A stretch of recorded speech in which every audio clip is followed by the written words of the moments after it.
Welcome to Sethu Chitra kitchen.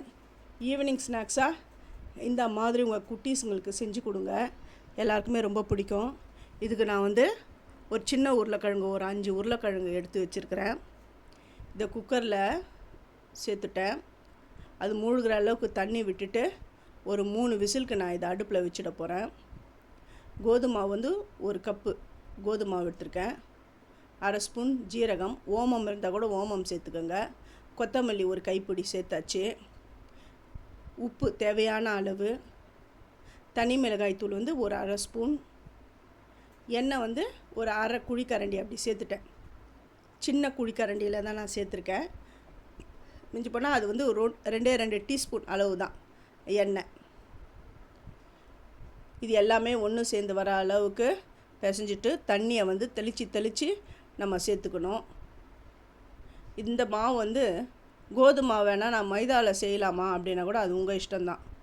இந்த குழந்தைங்களுக்குன்னு செய்யும்பொழுது நீங்கள் கோதுமாவிலே செய்யுங்க, அதுதான் ஹெல்த்தி. இப்போ மாவுலாம் சப்பாத்தி மாவு வர அளவுக்கு பிசைஞ்சிட்டு அந்த மாவு காயாமல் இருக்கிறதுக்கு கொஞ்சமாக எண்ணெய் விட்டு அந்த மாவில் ஃபுல்லாக அப்ளை பண்ணிட்டேன். இது ஒரு 15 நிமிஷம் அப்படியே இருக்கட்டும். இப்போ உருளைக்கிழங்கு வெந்துடுது. அது தோலெல்லாம் எடுத்துகிட்டு இந்த மேஷரில் நல்லா மேஷ் பண்ணிட்டேன். ஃபஸ்ட்டு என்னுடைய வீடியோவை பார்க்குறவங்க சப்ஸ்கிரைப் பண்ணலைன்னா சப்ஸ்கிரைப் பண்ணுங்கள். ஆல் என்ற ஆப்ஷன் தொடுங்க. அப்போ தான் நான் போகிற ஒரு வீடியோவுடைய நோட்டிஃபிகேஷனும் உங்களுக்கு காட்டும். மசிச்சு வச்சுருக்க உருளைக்கிழங்குல ஒரு பெரிய வெங்காயத்தை நைஸாக கட் பண்ணி சேர்த்துட்டேன். ஒரு கைப்பிடி கொத்தமல்லி தழை, இஞ்சி பூண்டு பேஸ்ட் 1 ஸ்பூன், மஞ்சப்பொடி 1/4 ஸ்பூன், கரம் மசாலா 1/2 ஸ்பூன், தனி மிளகாய் தூள் ஒரு 1/2 ஸ்பூன். நீங்கள் பச்சை மிளகாய் வேணால் கூட சின்னதாக கட் பண்ணி சேர்த்துக்கோங்க. உப்பு தேவைக்கேற்ப. லெமன் ஜூஸ் 1/2 மூடி தான் சேர்த்துக்கிறேன். இந்த லெமன் ஜூஸ் ஆப்ஷனல் தான். நீங்கள் பச்சை மிளகாய் வேண்டாம் அப்படின்றவங்க மிளகுத்தூள் கூட சேர்த்துக்கோங்க.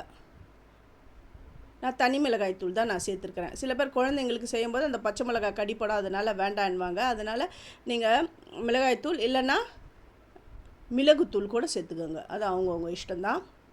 இப்போ இந்த மாவு 15 நிமிஷம் பொறுத்து நான் எடுக்கிறேன். கொஞ்சம் பெரிய உருண்டையாக நான் எடுத்துட்டு கோதுமை மாவில் டஸ்ட் பண்ணிடுறேன்.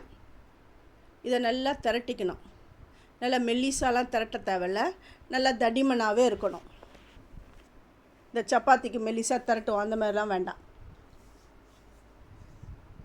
நல்லா தடிமனாகவே நான் இதை நல்லா திரட்டிட்டு அந்த உருளைக்கிழங்கு நம்ம வச்சுருக்கோம் இல்லையா, அதை இது மேலே அப்ளை பண்ணணும். அந்த மாவு அந்த சப்பாத்திக்கு ஃபுல்லாக அது மேலே வரா மாதிரி நல்லா அப்படியே ஸ்ப்ரெட் பண்ணி விட்டுடுறேன். அப்புறம் இந்த மாதிரி ரோல் பண்ணிக்கோங்க. மொல்லமாக அப்படியே ரோல் பண்ணி எடுத்துகிட்டு வாங்க.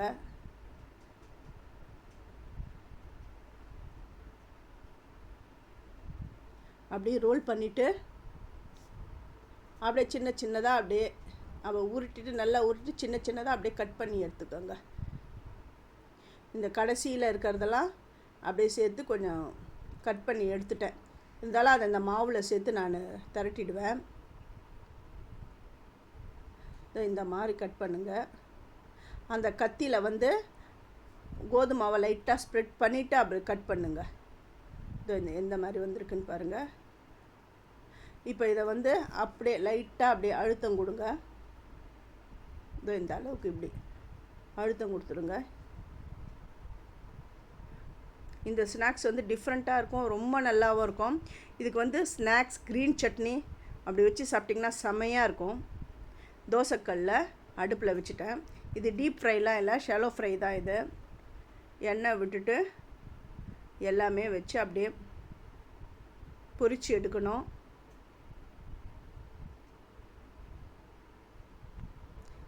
இது ஒரு பக்கம் வெந்த வெண்ணெய், இன்னொரு பக்கம் நான் திருப்பி போடுறேன். இதுக்கு வேணுன்றவங்க டொமேட்டோ சாஸ் அந்த மாதிரி வச்சு சாப்பிட்லாம்.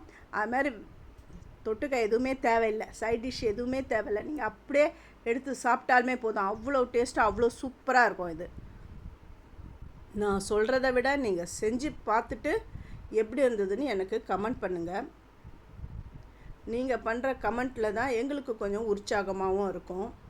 இந்த ரெசிபி உங்களுக்கு பிடிச்சிருந்தா உங்கள் ஃப்ரெண்ட்ஸுக்கும் நீங்கள் ஷேர் பண்ணுங்கள். இதை பாருங்க, நல்லா ஃப்ரை ஆகிடுது. இந்த திருப்பி காட்டுறேன் பாருங்கள். இன்னொன்னா நான் திருப்பி போட்டு காட்டுறேன். அடுப்பை வந்து ஸ்லோவில் வச்சே நீங்கள் இதை வந்து அடுப்பில் ஸ்லோவில் வச்சே இதை குக் பண்ணுங்கள். ஃபஸ்ட்டு இது எடுத்துட்டேன். இப்போ 2வது பேட்சாக நான் போட்டிருக்கேன். எல்லாமே நான் பொரித்து எடுத்துட்டேன் பாருங்கள். இதை நான் உங்களுக்கு கட் பண்ணி காட்டுறேன், எப்படி இருக்குன்னு பாருங்கள்.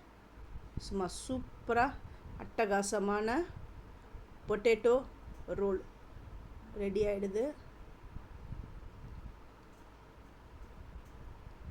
ரொம்ப டேஸ்ட்டாக இருக்கும். இதை நீங்கள் ஒரு தடவை செஞ்சு பார்த்தீங்கன்னா அடிக்கடி இதே செய்வீங்க. தேங்க்யூ.